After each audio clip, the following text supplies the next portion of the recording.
The early 2000s really was a magical time to grow up with cartoons. It's weird to think about, but the medium has been a testing ground for pushing the envelope of entertainment. Courage the Cowardly Dog pushed showing haunting and interpretive storytelling to a younger audience. And Adult Swim made it so Cartoon Network had a full spectrum of entertainment. As time went on, more and more chances were taken on different types of shows. Near the end of the decade, Flapjack, Chowder, and other shows of the like paved the way for massive success and creative freedom. In the same year came two extremely influential shows that would leave a unique mark on my childhood and many others. Adventure Time has been explained ad nauseum at this point, and it's no doubt how much reach it has. But today we're going to explore the other side of the coin.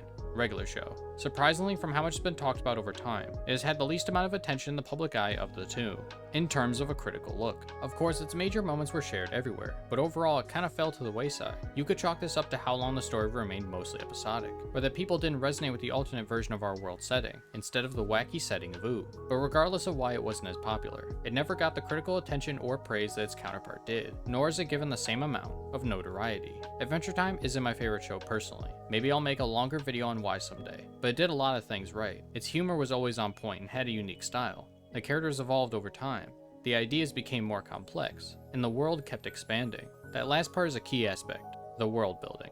The world of Ooh is a special one that was carefully crafted, and it helps make every adventure extra special. You're not just going to the Ice Kingdom, you're fighting a guy who went insane for a magical crown, after sacrificing his mind to save the one he cared about. But Regular Show also has a unique world, and the way it remixes our lives into something fantastical, relatable, and even subversive is an untapped goldmine. So before I talk about the show's mythos, characters, and how they all tie together, only a small percentage of you who watch my videos are subscribed to the channel. So if you end up liking the video, subscribe. It costs nothing, and you can always unsubscribe later on if you want. Now back to Regular Show. This story creates a universe out of the 80s and 90s. The idea is to take the craziness of our world and its stories to create something that is larger than life. The first episode is an easy example of this idea. Mordecai and Rigby both start working overtime at the park so they can get some concert tickets. Because of how tired they are, they sign a deal with a magical coffee bean and his English translator to push through and get the tickets. Each episode that expands upon the regular mythos starts with our world, something we all experience or some aspect of life that we can all understand.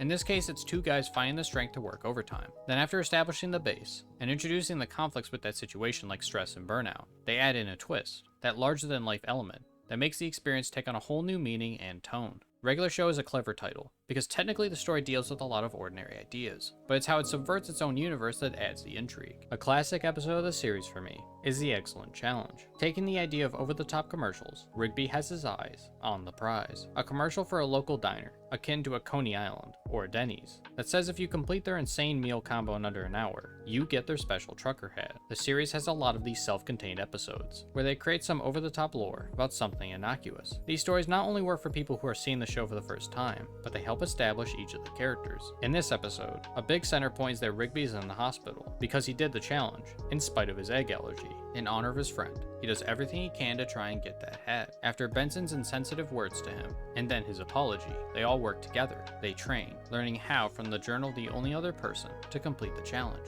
But he went missing somehow, while getting close to winning. The restaurant staff try to stop them, but the twist is by completing the challenge, you are transported into a cave. There you are given the choice of hundreds of crowns, but picking the wrong one will cost you your life. After Mordecai picks the right one, the Guardian just opens a cabinet and replaces it with another one of the merchandise. The way each episode is able to make everything so magical and yet so ordinary is special. There's a magical challenge, but it's over merchandise that is easily replaceable. Some episodes, though, have bigger implications on the world, such as Gary's synthesizer. This episode focuses on Gary and his origins. He's from a world called Synthos, where he was the original ruler, and the gang travels there to restore his physical form. There he challenges David, the current ruler, for the throne. The music in this episode was amazing. The world they crafted was clever, and it delves into a recurring character in the story. Most of the main cast get this kind of treatment, and it's amazing how much depth they all can get despite the episodic format. Regular Show's main success, aside from its humor and raw ideas, is the world it creates full of interesting characters. With each seemingly unrelated episode, it helps create this wacky aesthetic that mystifies our world. Rap versus poetry, creating magical avatars for video formats, Death Kwon Do being a parody of old dojo commercials. Everything here is special. When creating a world, the best thing you can do is make it feel alive.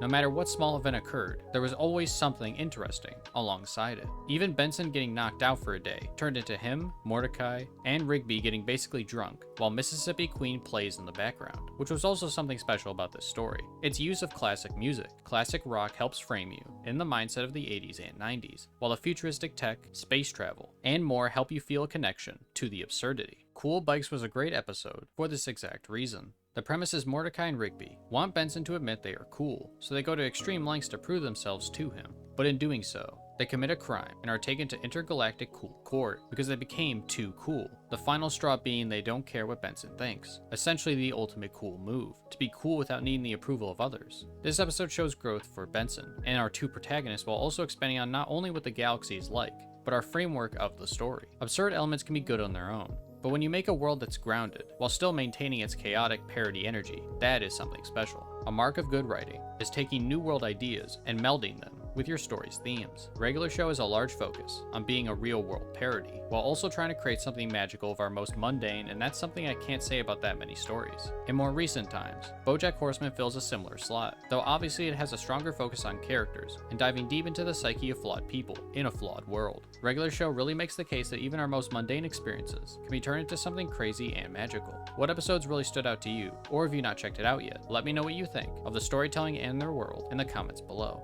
I hope to see you next time.